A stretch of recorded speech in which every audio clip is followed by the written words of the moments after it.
Hello, welcome back to my YouTube channel. स्वागत है आप सभी का। तो आज हमने व्रत किया है तिल चौथ का। जैसा कि अब मैंने करवा चौथ का कर लिया था स्टार्ट, तो अब मैं तिल चौथ करूँगी। मेरी पहली तिल चौथ है और हम यहाँ दिल्ली आ रहे हैं, हमें ज़्यादा पता भी नहीं है मुझे, फिर भी जितना मेरे से हो सका है मैंने उतना एडजस्ट किया है यहाँ पे भी। तो बने रहिएगा हमारे साथ।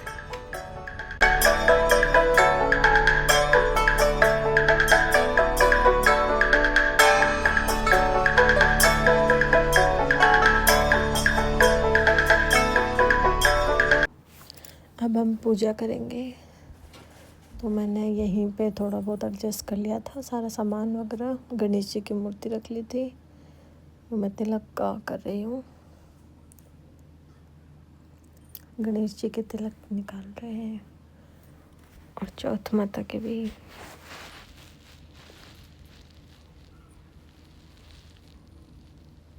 ये काजल मैंने घर पे ही बनाया था, क्योंकि मुझे अछूता चाहिए था इसलिए। मेहंदी की चाटी की।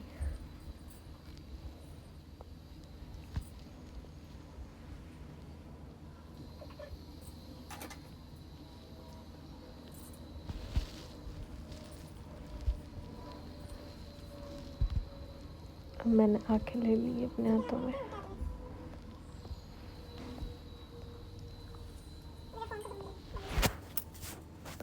अब मैं कंफ्यूज हो गई थी कि कौन से हाथ में आंखें रखने होते हैं, इसलिए मैंने एक बार के लिए वीडियो पॉज करा। अब मुझे पता चल गया है, तो मैंने राइट हैंड में रखा है।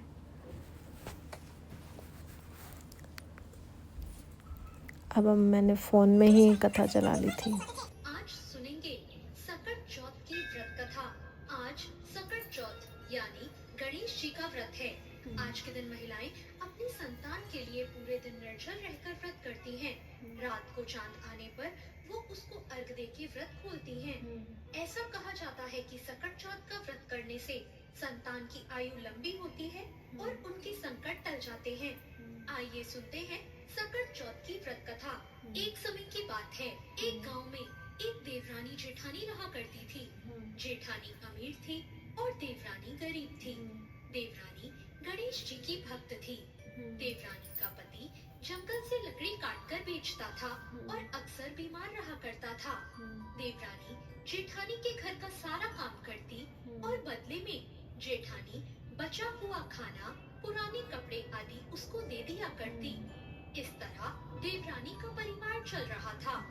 माघ महीने में देवरानी ने तिल चौथ का व्रत किया। व्रत आने पर उसने तिल और गुड़ लाकर तिलकूटा बनाया। पूजा करके तिल चौथ की कथा सुनी और तिलकूटा छीके में रख दिया और उसने सोचा चांद उगने पर तिलकूटा लेकर चांद को अर्घ दूंगी और उसके बाद ही कुछ खाऊंगी। कथा सुनकर वो देवरानी अपनी जेठानी के यहाँ चली गई। खाना बनाकर जेठानी के बच्चों से खाना खाने को कहा तो बच्चे बोले, माँ ने व्रत किया है और माँ अभी भूखी है। जब माँ खाना खाएंगी तब हम भी खाएंगे। जेठ जी को खाना खाने को कहा तो जेठ जी बोले, मैं अकेला नहीं खाऊंगा, जब चांद निकलेगा तब हम सब साथ में ही खाएंगे। अब देवरानी बोली, आप मुझे खाना दे दो जिससे मैं घर चली जाऊं। जेठानी ने कहा, आज तो किसी ने अभी तक खाना नहीं खाया, मैं तुम्हें पहले कैसे दे दूं? तुम सुबह सवेरे बचा हुआ खाना घर ले जाना। देवरानी के घर पति बच्चे सब आस लगाए बैठे थे कि आज तो त्योहार है, इसलिए कुछ पकवान आदि खाने को मिलेगा। परंतु जब बच्चों को पता चला कि आज तो रोटी भी नहीं है, तो बच्चे रोने लगे। उसके पति को भी बहुत गुस्सा आया। उसने कहा, सारा दिन काम करके तुम 2 रोटियां भी नहीं ला सकती, तो काम करती ही क्यों हो? पति ने गुस्से में आकर अपनी पत्नी को कपड़े धोने के धोवने से भी मारा। धोवना हाथ से छूट गया तो पाटे से मारा। वो बेचारी गणेश जी को याद करती हुई रोते रोते पानी पीकर सो गई। उस दिन गणेश जी देवरानी के सपने में आए और कहने लगे, धोवने मारी पाटे मारी, सो रही है या जाग रही है? वो बोली, कुछ सो रही हूँ कुछ जाग रही हूँ। गणेश जी बोले, भूख लगी है, मुझे कुछ खाने को दे दे। देवरानी बोली, क्या दूं? मेरे घर में तो अन्न का दाना भी नहीं है। जेठानी बचा हुआ खाना देती थी, आज तो वो भी नहीं मिला। पूजा का बचा हुआ तिलकूटा छीके में पड़ा है, वही खा लो। तिलकूटा खाने के बाद गणेश जी बोले, धोवने मारी पाटे मारी, निपटाई लगी है, कहाँ निपटू? वो बोली, पूरा घर पड़ा है, जहाँ इच्छा हो वहाँ निपट लो। फिर गणेश जी ने बच्चे की तरह बोला, अब पूछूं कहाँ? नींद में मग्न अब देवरानी को बहुत गुस्सा आया। उसने कहा, कब से तंग किए जा रहे हो? वो बोली, ऐसा करो मेरे सिर पर पोंछ लो, और कहाँ पोंछोगे? सुबह जब देवरानी उठी तो ये देखकर हैरान रह गई कि उसका पूरा घर हीरे मोती 10 मिनट डिलीवरी एप्स पे लोएस्ट प्राइसेस मिल सकते हैं। जेप्टो के सुपर सेवर पे मिलते हैं सबसे लो। मोतियों से जगमगा रहा था। सिर पर जहाँ विनायक जी ने पोंछनी की थी, वहाँ हीरे के टीके और बिंदी जगमगा रही थी। उस दिन देवरानी अपनी जेठानी के यहाँ काम करने नहीं गई। जेठानी ने अपनी देवरानी की बहुत देर तक राह देखी, लेकिन जब उसकी देवरानी काम करने नहीं आई, तो उसने अपने बच्चों को देवरानी को बुलाने भेजा। जेठानी ने सोचा, कल शायद खाना नहीं दिया, इसलिए देवरानी बुरा मान गई है। बच्चे अपनी चाची को बुलाने गए और बोले, चाची चलो, माँ ने बुलाया है, सारा काम पड़ा है। देवरानी ने जवाब दिया, अब उसकी कोई जरूरत नहीं, मैंने तुम्हारे घर बहुत दिन तक काम किया, अब मेरे घर में भगवान गणेश की आशीर्वाद से सब कुछ है। बच्चों ने घर जाकर अपनी माँ को बताया, माँ, चाची का पूरा घर हीरे मोतियों से जगमगा रहा है। जेठानी ये सुनकर दौड़ती हुई देवरानी के पास आई और बोली, ये सब कैसे हुआ? देवरानी ने उसके साथ जो भी हुआ था वो सब कह सुनाया। घर लौटकर जेठानी ने अपने पति से कहा, अब आप मुझे भी धोवने और पाटे से मारो। उसका पति बोला, भली मानस, मैंने कभी तुम पर हाथ भी नहीं उठाया, आज मैं तुम्हें धोवने और पाटे से कैसे मार सकता हूँ? वो नहीं मानी और जिद करने लगी। मजबूरन उसके पति को उसे मारना ही पड़ा। अब उसने ढेर सारा घी डालकर चूरमा बनाया और छीके में रखकर सो गई। रात को चौथ विनायक जी सपने में आए और कहने लगे, भूख लगी है, क्या खाऊं? जेठानी ने कहा, हे गणेश जी महाराज, मेरी देवरानी के यहाँ तो आपने सूखा तिलकूटा खाया था, मैंने झड़ते घी सा चूरमा बनाया है और आपके लिए छीके में रखा है, फल और मेवे भी रखे हैं, जो चाहे खा लीजिए। बाल स्वरूप गणेश जी बोले, अब निपटू कहाँ? जेठानी बोली, उसके यहाँ तो टूटी फूटी झोपड़ी थी, मेरे यहाँ तो महल है, जहाँ चाहे निपट लो। फिर गणेश जी ने पूछा, अब कहाँ पहुँचूं? जेठानी बोली, मेरे ललाट पर बड़ी सी बिंदी लगाकर पूछ लो। धन की भूखी जेठानी सुबह बहुत जल्दी उठ गई। उसने सोचा, घर पूरा हीरे जवाहरात से भर चुका होगा, पर जब उसने देखा तो पूरे घर में गंदगी फैली हुई थी, तेज बदबू आ रही थी। उसके सिर पर बहुत सी गंदगी भी लगी हुई थी। उसने कहा, हे गणेश जी महाराज, ये आपने क्या किया? मुझसे रूठे और देवरानी पर टूटे। जेठानी ने घर की सफाई करने की बहुत कोशिश करी, परंतु वो जितनी सफाई करती, गंदगी और ज्यादा फैलती गई। जेठानी के पति को जब ये सब मालूम चला तो उसे बहुत गुस्सा आया। उसने कहा, तेरे पास तो पहले ही सब कुछ था, फिर भी तेरा मन नहीं भरा। परेशान होकर जेठानी चौथ के गणेश जी से मदद की विनती करने लगी। गणेश जी ने कहा, देवरानी से जलन के कारण आज तूने जो किया, उसका यही फल मिलेगा। अब तो अपने धन से आधा धन जब उसे दे देगी, तभी ये सब साफ होगा। उसने अपने धन को आधा बांटा, लेकिन एक मोहरों की हांडी चूल्हे के नीचे गाड़ कर रख दी।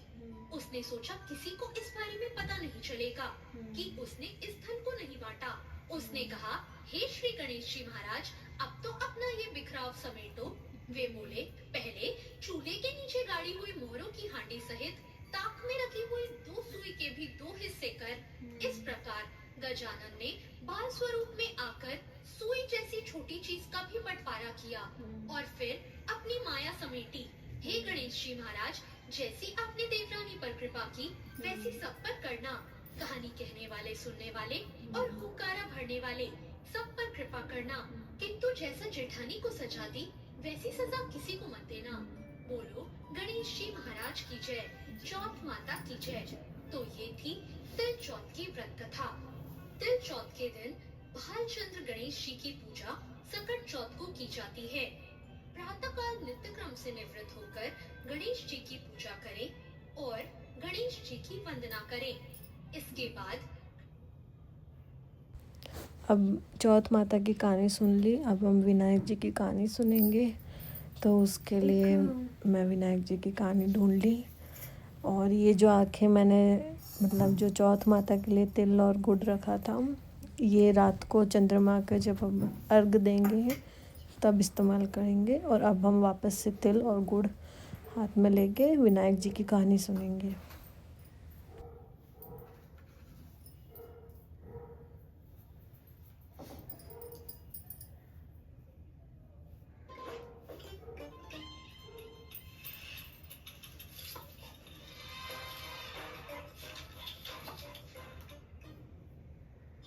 और गली गली घूम।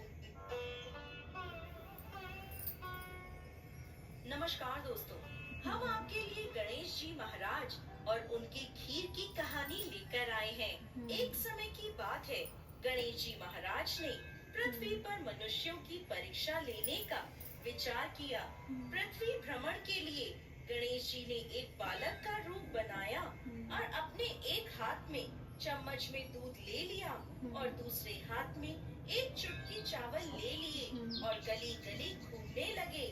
साथ ही साथ आवाज लगाते जा रहे थे, कोई इन चावल और दूध से मेरी खीर बना दो, कोई इन चावल और दूध से मेरी खीर बना दो। गांव में कोई भी उन पर ध्यान नहीं दे रहा था और सभी हंस रहे थे। ना समझ बालक चम्मच भर दूध और एक चुटकी चावल की खीर भी भला बन सकती है। ऐसे ही गणेश जी एक गांव से दूसरे गांव घूमते रहे, लेकिन कोई भी उनकी खीर बनाने को तैयार नहीं हुआ। ऐसे ही सुबह से शाम हो गई, कोई मेरी खीर बना दो, कोई मेरी खीर बना दो। अब गणेश जी ने सोचा, कोई भी मेरी खीर नहीं बना रहा, अब मैं क्या करूं? तभी वहाँ एक बुढ़िया अपनी झोपड़ी के बाहर बैठी थी। वो गणेश जी को देखकर बोली, बेटा ला, तेरी खीर का सामान मुझे दे दे, मैं तेरी खीर बनाती हूँ। गणेश जी बोले, माई, तुम्हारे घर में जो सबसे बड़ा बर्तन हो वो खीर बनाने के लिए ले आओ। बुढ़ी अम्मा ने सोचा, बच्चे का मन रखने के लिए सबसे बड़ा बर्तन ले आती हूँ। बुढ़िया माई घर का सबसे बड़ा बर्तन लेकर बाहर आई।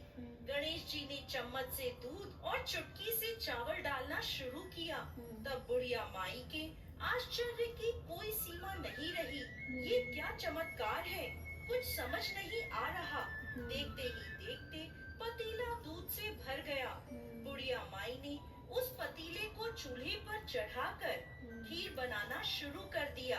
तब गणेश जी बोले, माई, तुम खीर बनाओ, मैं स्नान करके आता हूँ, मैं वापस आकर खीर खा लूँगा।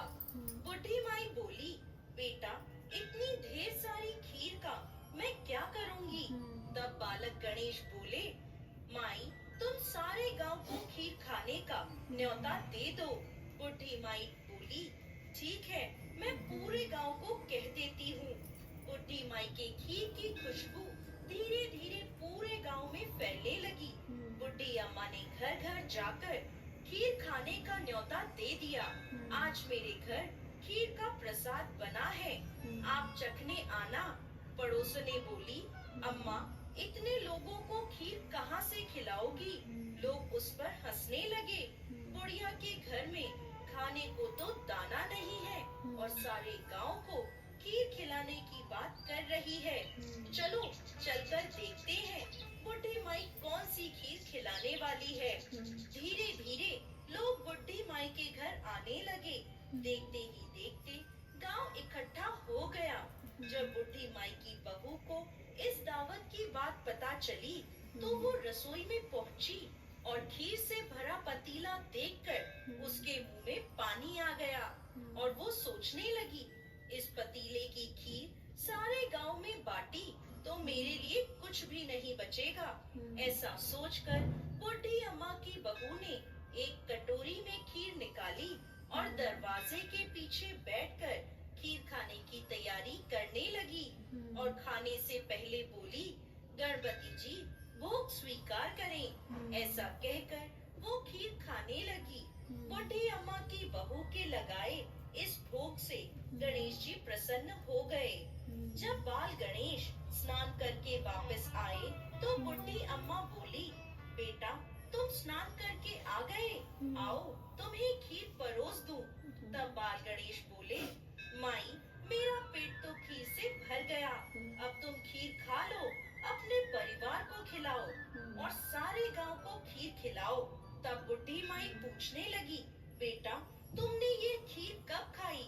गणेश जी महाराज बोले, जब तुम्हारी बहू ने रसोई घर के दरवाजे के पीछे बैठकर मुझे भोग लगाया था, तब मैंने खीर खा ली।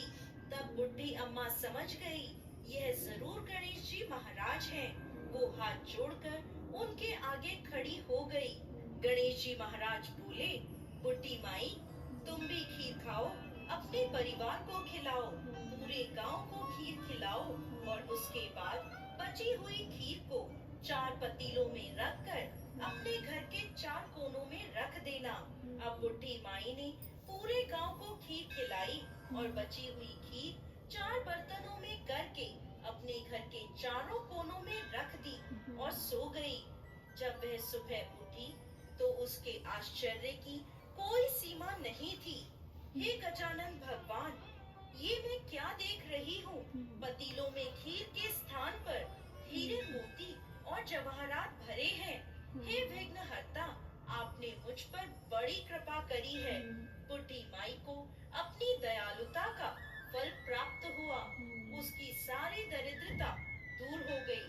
हे गणेश जी महाराज, जैसी कृपा आपने बुढ़ी अम्मा पर करी, वैसे ही इस कहानी को कहते, सुनते और हुंकार भरते सब पर करिएगा। जय गणेश जी महाराज।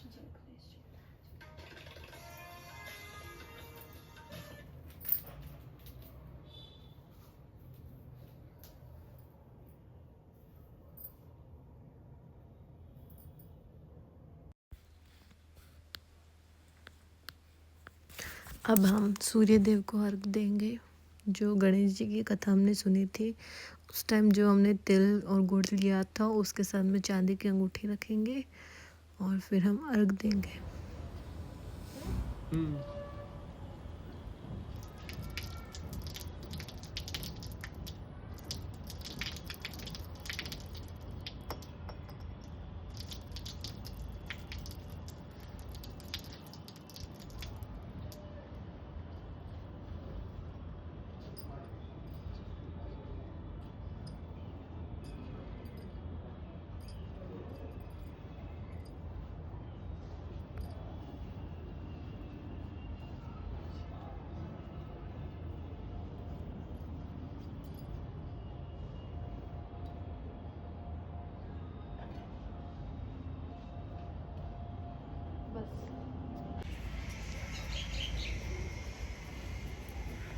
तो अभी हमने पूजा कर ली है। अब हम चांद निकलने का वेट करेंगे, तो बने रहिएगा हमारे साथ। इसके आगे कुछ रिकॉर्ड नहीं हो पाया ज़्यादा, और बस एक फ़ोटो है। तो आज का वीडियो यहीं ख़त्म होता है। Bye bye.